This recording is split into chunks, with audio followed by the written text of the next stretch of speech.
할렐루야. 주일학교 시절에 교회 다닐 때 일입니다. 저는 시골의 조그만 개척교회를 다니는 것이 유일한 낙이었습니다. 그러나 믿지 않는 부모님들 때문에 신앙생활하는 것도 쉬운 일이 아니었습니다. 예배당에 언제 발을 디뎠는지는 모릅니다. 외가의 영향을 받았지만 그 당시 외할아버지 외할머니는 믿지 않았기 때문에 아마 이모들의 영향이 컸던 것 같습니다. 시골 뒷동산에 있던 그 예배당에 전도사라고 불리는, 지금 생각하면 신학생 한 사람이 개척교회에 목회를 하고 있었습니다. 우리는 그래서 성장할 때까지 우리 교회에는 개척교회이고 목사가 없기 때문에 축도가 무엇인지를 모르고 지냈습니다. 나중에 지나고 보니 그 전도사는 신앙에 대한 열정이 대단한 분이었습니다. 그분은 제 고향에서 자기 가정의 자랑거리인 의대생이었는데 근 복무를 마친 다음에 의사 되는 것을 포기하고 목사 되겠다고 신학대학에 다시 입학한 전도사였습니다. 제가 지금 가지고 있는 신앙에 대한 의식이나 국가에 대한 애국심 같은 것은 그때 다 그분의 영향을 받았다는 것이 큽니다. 초등학교 4학년 시절 성경 공부를 마치고 그 전도사가 목사 되고 싶은 사람 손을 들라고 합니다. 믿는 자들의 자녀들, 많은 아이들이 손을 들었습니다. 장로 되고 싶은 사람 손을 들라고 하니까 부모가 믿지 않는 자녀들도 용감하게 손을 들었습니다. 여러분, 그러면 저는 어느 쪽에 손을 들었다고 생각합니까? 저는 이때 감히 손을 들지 못했습니다. 만약 제가 목사나 장로가 된다고 결단을 하면 믿지 않는 제 부모들에게서 난리가 날 것이기 때문에 저는 손을 들지 못했습니다. 저는 본래 이처럼 신앙에 대해서는 당당하지 못했습니다. 그만큼 쫄짱구였습니다. 성경 공부를 마치고 전도사가 움막 같은 자기 사택으로 들어가는 그 모습을 보고 저는 그 뒤를 따라가서 간신히 용기를 내어서 나도 커서 목사가 되겠어요 라고 말했습니다. 그러기에 제 친구들은 저의 그런 행동을 아무도 모릅니다. 사실 이때는 정말로 목사가 되고 싶어서 그런 행동을 한 것이 아니라 다른 친구들이 목사가 되겠다고 하는 그 용기가 부러워서 저도 따라서 했던 것뿐입니다. 그러나 그 행동은 곧 후회로 다가왔습니다. 그 일이 얼마나 무모한 행동이었는지 하나님께 매달리면서 부르짖었습니다. 그런 저의 행동은 이성적인 판단이 서기 전에 철부지 초등학교 4학년 때 저지른 짓이라고요. 친구들이 부러워서 그런 것이라고요. 그런 무거운 부담을 안고 신앙생활을 하던 중 오랜 세월이 지났습니다. 어느 날 하나님의 음성 같은 것이 들렸습니다. 내가 쓰겠다는데 감히, 아니, 주께서 쓰시겠다니. 그래서 저는 하나님의 부르심에 대한 이 소명, 억지로 된 것과 같은 착각이 들 정도였습니다. 목사하지 않겠다고 얼마나 도피했는지 모릅니다. 그러면서 심적으로 그동안 얼마나 고통이 많았겠습니까? 그리고 저는 신앙적인 방황도 오래 했습니다. 그러나 결국은 하나님의 인도하심을 받은 것을 확신하고 있습니다. 하나님이 오늘 우리를 쓰시는 것은 천차만별 방법이 다 다릅니다. 지금은 하나님의 부르심에 왜 내가 더 일찍이 결단하지 못했던고 하나님께 죄송한 마음뿐입니다. 여러분, 성경에도 보면 주님께서 쓰시겠다고 부르는 장면들이 자주 나타납니다. 우리 주님은 사람들을 불러서 쓰시기도 하고 심지어는 짐승까지 불러서도 사용하십니다. 오늘 본문에서 주님께서 쓰시기를 원하는 것이 있습니다. 여러분, 주님께서 쓰시기를 원하는 것은 어느 방법을 통해서라도 주님께서는 결국은 주님 필요하신 대로 쓰십니다. 여러분, 때로는 쓰다가 버리시기도 합니다. 그런 인물이 바로 누굽니까? 예수님을 은 30에 팔아버린 가룟 유다였습니다. 그런데 여러분, 제 어린 시절에 당시 목사와 장로가 되겠다고 손들었던 그 친구들, 지금 한 사람도 교회당 안에서 찾아볼 수가 없습니다. 이미 세상을 떠난 사람들도 있습니다. 요즘이야 나이 들어서 이제 또 교회로 찾아왔는지 모르지만 하여간 젊은 시절에 그랬습니다. 여러분, 오늘 우리도 주님이 쓰다가 폐기 처분되는 그런 인간은 되지 않아야 됩니다. 때는 유월절이었습니다. 유월절은 유대인 원력으로 아비볼이라고도 하고 니산월이라고도 하는 14일입니다. 그리고 15일부터 일주일 동안은 무교절로 지킵니다. 이 무교절은 유대인들에게 가장 중요한 절기로 우리로 말하면 해방 기념일입니다. 그래서 유대인 남자들은 1년에 3번은 하나님께서 그 이름을 두시려고 하는 예루살렘에 올라와서 절기를 지켜야 합니다. 지금까지 갈릴리를 중심으로 사역하시던 예수께서 예루살렘 입성을 앞두고 있습니다. 예루살렘에 입성하시려는 예수님이 지금 감람산 밑에 있는 벳바게까지 오셨습니다. 물론 여기까지는 도보 여행이었습니다. 예수님 제자들은 이 도보 여행, 이 모습 이대로 예루살렘까지 행할 것으로 생각했습니다. 그런데 지금 주님께서는 예루살렘까지는 3km 정도밖에 남지 않았는데 두 제자를 부르시더니 맞은편 마을로 가서 새끼 딸린 나귀가 매여 있을 것이니 그것을 풀어서 내게로 끌어오라 명하십니다. 여러분은 지금 예수님의 행동이 우리 상식에 맞다고 생각하고 있습니까? 여러분, 아직 주인이 누구인 줄도 모르는데 매여 있는 나귀를 풀어서 끌어오라. 여러분, 어찌 보면 무례한 행동일 수밖에 없습니다. 그러나 예수님은 지금 하늘의 뜻을 이루고 하나님의 뜻을 이루는 의도밖에는 아무것도 눈에 들어오지 않습니다. 지금 예수님은 500년 전, 정확히 말하면 490년 전의 구약 선지자 스가랴의 예언을 이루시기를 원하시는 주님의 뜻이 있습니다. 여러분, 오늘 본문 5절을 주목해 보십니다. 시온 딸에게 이르기를 내 왕이 내게 임하나니 그는 겸손하여 나귀 곧 멍에 매는 짐승의 새끼를 탔도다 하라. 스가랴 9장 9절의 말씀입니다. 지금 마태는 자기 동족들에게 왕으로 오신 예수 그리스도를 소개하면서 이 예수는 유대인들 너희들이 그렇게도 존경했던 구약의 선지자 스가랴 말씀의 예언을 이루시는 왕이심을 보여주고 있습니다. 그러기에 예수님의 예루살렘 입성은 스가랴가 490년 전에 예언한 대로 왕으로서의 입성입니다. 지금 스가랴 선지자가 외쳤던 나귀 새끼가 왕을 모시는 도구로 그대로 쓰임을 받고 있습니다. 여러분, 이렇게 세상의 미물인 나귀 새끼까지도 예수님의 쓰임을 받고 있는데 예언자 스가랴를 배출한 유대인들은 예수를 메시아로 인정하지 않고 왕으로 인정하지 않으니 지금 폐기될 운명에 처해 있습니다. 지금 마태는 마가나 누가가 보지 못하는 통찰을 자기 동족들에게 호소하는 심정으로 보여주면서 그 호소를 뒷받침할 자료까지 제공하고 있습니다. 여러분, 오늘 본문 4절의 말씀입니다. 이는 선지자를 통하여 하신 말씀을 이루려 하심이라. 이는 스가랴 선지자를 통하여 490년 전에 예언했던 그 말씀을 이루려 하심이라. 여러분, 나귀 새끼 한 마리까지도 섬세한 계획으로 하나님의 말씀으로 그 뜻을 이루어 간다면 여러분, 예수님의 핏값으로 말미암아 사신받은 우리를 향한 하나님의 계획은 어떠시겠습니까? 하나님은 하나님의 형상으로 우리를 창조하시고 친히 육을 입고 이 땅에 성육하시고 십자가의 값으로 우리를 사셨습니다.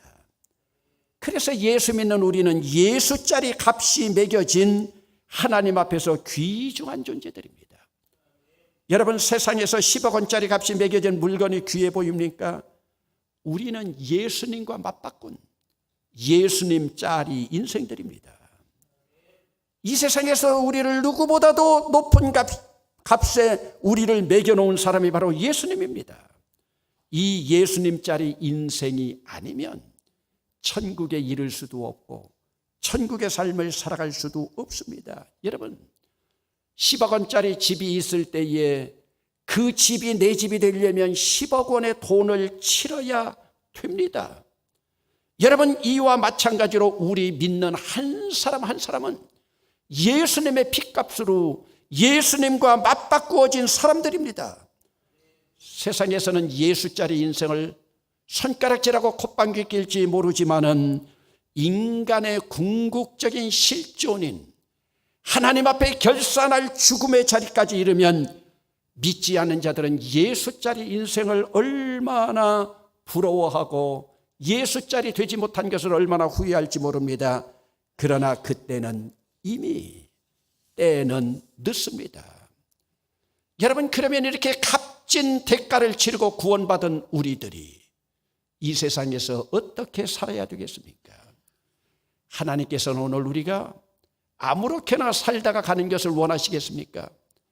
그러면 오늘 여러분들은 누구에게 쓰임받다가 주님 품에 가야 되겠습니까? 여러분, 나 때문에 십자가가 자랑스러워지고 나 한 사람 때문에 교회가 더 높여지고 나의 직분 때문에 하나님 나라가 확장된다면 마지막 때 오늘 우리의 삶이 얼마나 보람이 되겠습니까?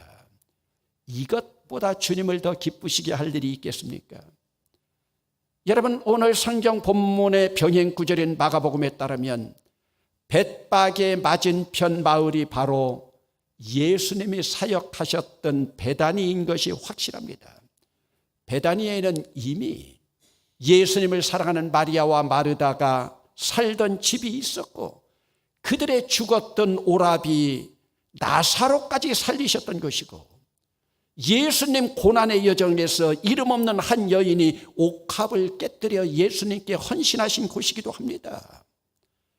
아마 당시 이 마을에서는 죽었던 나사로까지 살리셨고 나병을 앓고 있던 천병이라고 하는 문둥병을 앓고 있던 시몬을 살렸던 예수님의 사역으로 아마 예수님과 친숙하게 된 마을이기도 한 가난한 사람들이 살고 있는 마을이었습니다. 베다니아라고 하는 마을은 어디 가서도 예수님의 식사를 제공받을 수 있고 숙소를 제공받을 수도 있는 친숙한 곳이기도 했습니다. 그러기에 그들은 내 것이나 네 것이나 내 것이나 예수님 것이나 함께 나누었을 줄 아는 가까운 친척과도 같은 사이였습니다. 그 마을 사람들은 예수님께서 쓰시겠다고만 하면 마음대로 쓰시라고 모든 것을 내놓을 수 있는 따뜻한 마음을 가진 사람들이었던 것 같습니다. 그래서 예수님은 예루살렘에 가셔도 하룻밤을 주무시지 않고 늘 베다니로 오셨습니다. 그러니 예수께서 제자들이 알지도 못하는 나귀를 끌어오라고 하지 않고 있습니까? 그 마을과 친숙하신 예수님, 누구 집에 어떤 나귀, 새끼 딸린 나귀 있는 것까지 알고 계셨음에 틀림없습니다. 여러분, 나귀 새끼를 내놓은 무명의 헌신자는 단순히 자기 재산의 일부를 내놓은 것이 아닙니다. 바로 자기 자신을 내놓은 겁니다. 진정한 예수 그리스도의 주권에 나를 내어놓은 것입니다. 오늘 여러분들이 하나님 앞에 봉헌한다. 하나님 앞에 봉헌하는 것은 하나의 형식적인 그림으로 그려줄지 모르지만 그것은 하나님께서 바라볼 때에는 나를 내어놓는 헌신입니다. 여러분, 오늘 우리는 나귀 새끼 한 마리까지 내어주는 이 주인의 헌신보다, 이 무명의 주인의 헌신보다 더 귀한 헌신자들인가? 나는 지금까지 무엇으로 헌신한 간증이 있는가? 아니면 나는 지금 무엇으로 헌신하고 있는가? 여러분, 우리 자신들을 한번 돌아볼 수 있기를 바랍니다. 창세기 22장에 보면 하나님이 아브라함에게 참으로 어려운 시험을 하십니다. 100살에 얻은 네 아들을 바치랍니다. 그냥 하나님의 헌신자가 되어서 주의 종이 되고 주의 사역자가 되는 것이 아니라 하나님 앞에 그 아들을 번제 제물로 바치랍니다. 하나님은 아브라함의 아들 이삭까지 제물로 원하셨습니다. 아버지인 아브라함, 여러분 속이 얼마나 탔겠습니까? 하나님 앞에서 제물될 아들을 앞세우고 모리아 산으로 올라가는 그 사흘길 걸어가는 아비의 모습을 한번 애비의 심정으로 상상해 보세요. 그리고 마지막 고비길에는 이삭이 아버지에게 아버지와 함께 자기를 불로 태울 장작을 스스로 지고 죽음의 제단을 향하는 아들의 모습을 바라보는 아비 아브라함을 생각해 보세요. 이때 아들 이삭이 아버지께 외칩니다. 아버지, 불과 나무는 여기 있거니와 번제드릴 어린 양은 어디 있나이까? 아들의 이 외침을 듣는 순간 아브라함이 울었습니다. 통곡했습니다. 사실은 하나님도 그 옆에서 울고 계셨습니다. 여러분, 하나님은 단지 구경꾼으로 그 광경을 지켜보시는 분이 아닙니다. 아브라함이 통곡하는 그 마음 속에도, 아브라함의 눈물 속에도 하나님은 함께 계셨습니다. 결국 그 문제는 통곡하시던 하나님이 그 문제를 풀어주셨습니다.